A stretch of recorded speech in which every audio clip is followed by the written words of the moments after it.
కొవ్వులతో సహా అన్ని రకాల కొవ్వులు ఉన్నాయి అన్నారు. కూరగాయల నుంచి వచ్చిన వాటిని చేశారు. నెయ్యి వాసన రావడానికి కూడా వాటి పరిస్థితులు ఉన్నాయి.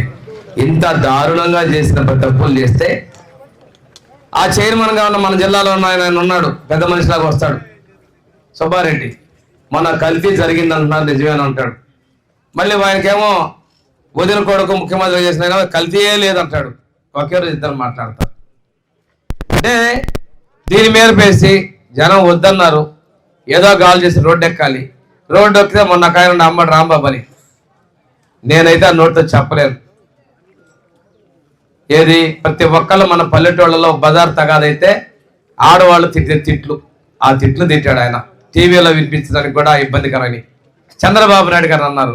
అదేమని అడిగారని చెప్పేసి తెలుగుదేశం వాళ్ళు వచ్చారు. వాళ్ళ ఇంట్లో ఆయన ఒక ఆయన ఇంకొక ఆయన వాళ్ళ ఇళ్లలో వాళ్ళే తగలపెట్టుకొని మా మీద బాంబులు వేశారన్నారు. చంద్రబాబు నాయుడు గారు ఎలాంటి శాంతించారు?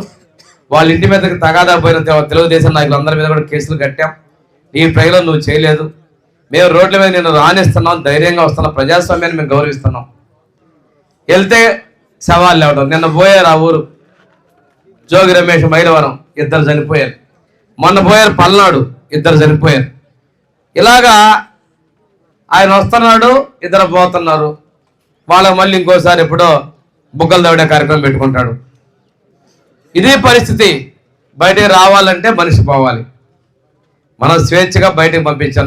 మనల్ని మీరు చూసే ఉంటారు, ఒక ధర్నా ఇస్తున్నారు, తెలుగుదేశం పిలిపిస్తారంటే వీళ్ళందరినీ పోలీస్ స్టేషన్లో కూర్చోబెట్టి సంతకాలు పెట్టేవాళ్ళు, బయటకు వస్తే కేసులు అనేవాళ్ళు.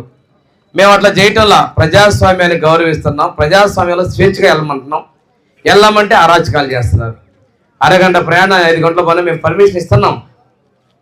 చట్టాలని గౌరవించేటువంటిది మా ఎన్డీఏ ప్రభుత్వం, ముఖ్యమంత్రి చంద్రబాబు నాయుడు గారు కావచ్చు, ఉప ముఖ్యమంత్రి పవన్ కళ్యాణ్ గారు కావచ్చు, కేంద్రంలో ఉన్నటువంటి మోడీ గారు ప్రధానమంత్రి గారు కావచ్చు, చట్ట ప్రకారంగానే చట్టాన్ని గౌరవిస్తూ మేము ముందుకు పోతా ఉన్నాం.